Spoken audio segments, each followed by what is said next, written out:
गुरु पूर्णिमा के अवसर पर यह कार्यक्रम चल रहा है। गुरु का मतलब है अज्ञान रूपी अंधकार को ज्ञान रूपी प्रकाश में बदल देना, यही गुरु का मतलब है।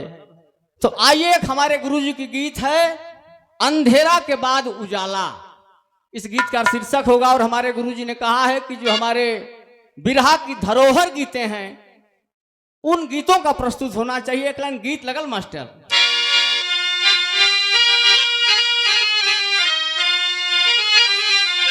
अरे कागज से कोयलियों का गीत नहीं मिली है, ए भैया खोजल बजारिया में प्रीत नहीं, खोजल बजारिया में प्रीत नहीं, खोजल बजारिया में प्रीत नहीं। ओ कागज से कोयलिया के गीत नहीं मिली है, कागज से कोयलिया के गीत नहीं मिली है, खोजल बजारिया में प्रीत नहीं मिली है, खोजल बजारिया में प्रीत नहीं मिली है। गुरुजी लिखत हुआ मनवा अधीरई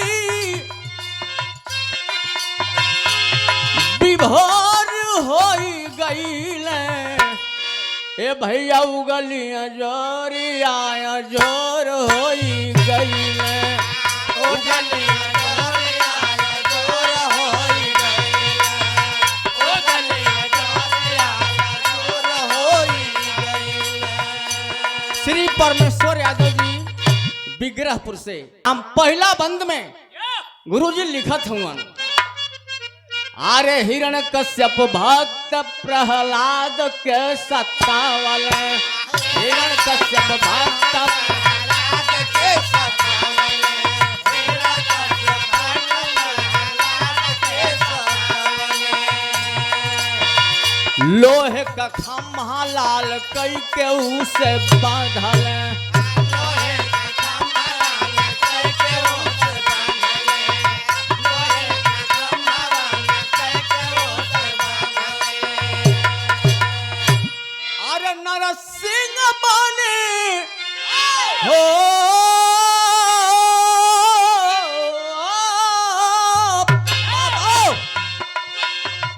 नरसिंह बन प्रभु स्वर होई गईले, उगलिया जोरिया जोर होई गईले, उगलिया जोरिया जोर होई गईले, उगलिया जोरिया जोर होई गईले।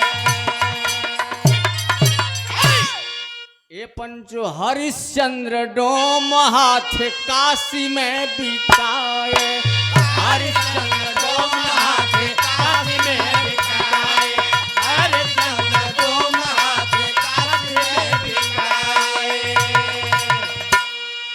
तारामती पुत्र सहित भारी दुख पाए, तारामती पुत्र सहित भारी दुख पाए, तारामती पुत्र सहित भारी दुख पाए।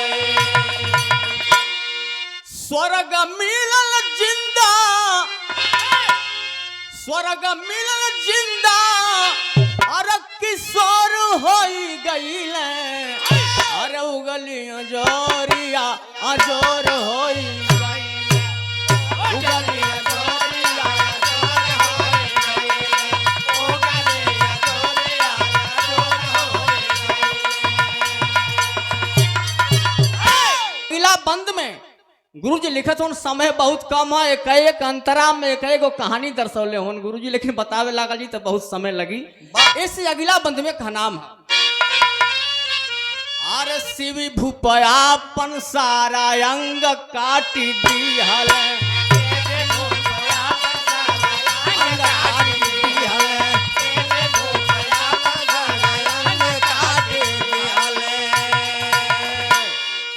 अरे शिव भूपयापन सारा अंग काट दिहल,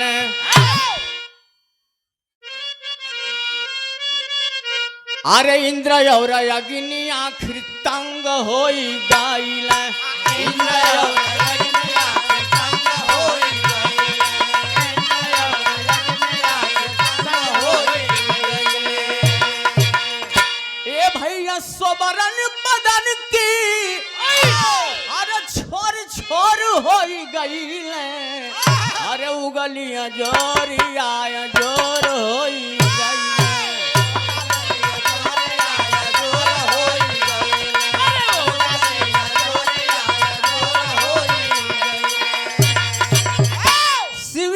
का परीक्षा लेने के लिए इंद्र भगवान बाज बनलन, अग्नि देवता कबूतर बनलन। परीक्षा लेवे चल जहन खेदा था बाज, वो कबूतर शिवी भूप की गोद में जाकर बैठ गई अपना सुरक्षा खातिर। बाहर शिवी भूप एक पलड़ा पर कबूतर, दूसरा पलड़ा पर अपन पूरा शरीर काट के रख दिलन।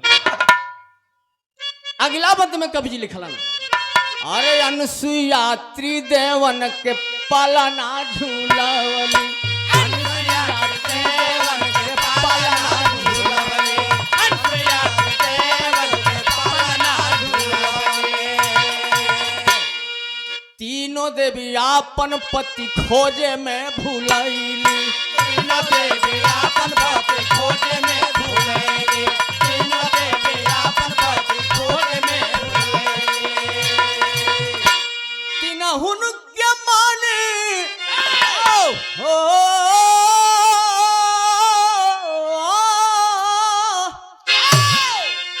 तीन हुनके माने बनमार होई गईले अरे उगलिया जोरिया अजोर होई गईले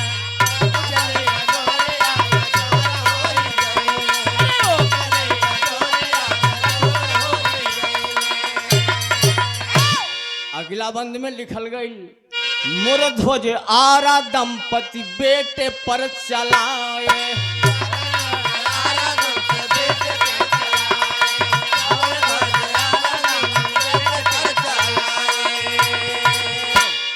मोर ध्वज दंपति आरा बेटा पर चलाए आय अपने हाथ मांस काट शेर को खिला अपने हाथ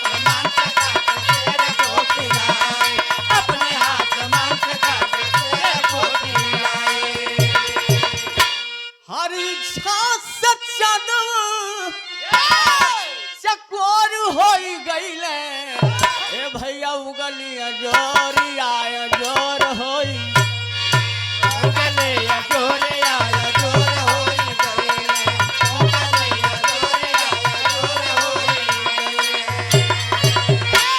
अगला बंद में कवि जी लिखल गई, ए भैया मौत की सजरिया पकड़ा बालावा नवा मौत की सजरिया पर करण बालावा नवा आ सोनवा का दान दिहल श्याम को लवानवा सोनवा का दान दिहल श्याम को जवानवा सोनवा का दान दिहल श्याम को लवानवा। सीता खातिर हथवा के पोर होई गईले अरे उगलिया जोरिया जोर होई गईले उगलिया जोरिया जोर होई गईले अरे उगलिया जोरिया जोर होई गईले। अगला बंद में सिर्फ दो बंद और रह गई, अरे गुलामी की बेड़िया में रहली भारत माई गुलामी की बेड़िया में रहली भारत माई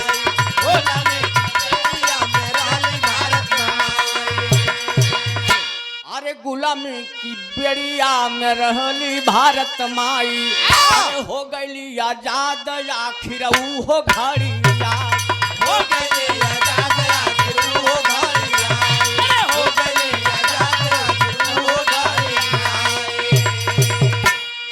दासता करो जनी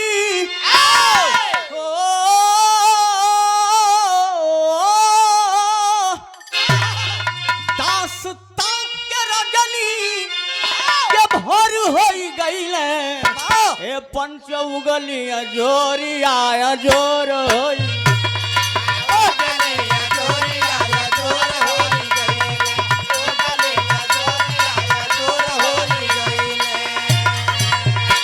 बहुत सर्पियों का पुरस्कार रवि रेडियो साउंड आदरणीय श्री हमारे केदार भैया आपके तरफ से दुबारी से प्रोग्राम में हमेशा मुलाकात होता रहेला। अभी पिछला महीना 20 तारीख के हमारे और श्री सूबेदार यादव जी का कार्यक्रम है भैया का लाउड स्पीकर आप पूरा पूर्वांचल में ए भैया दुखवा कयंत उगे सुख की जोरिया अरे दुखवा कयंत उगे सुख की जोरिया रमन बिहारी गुरु साच बाजी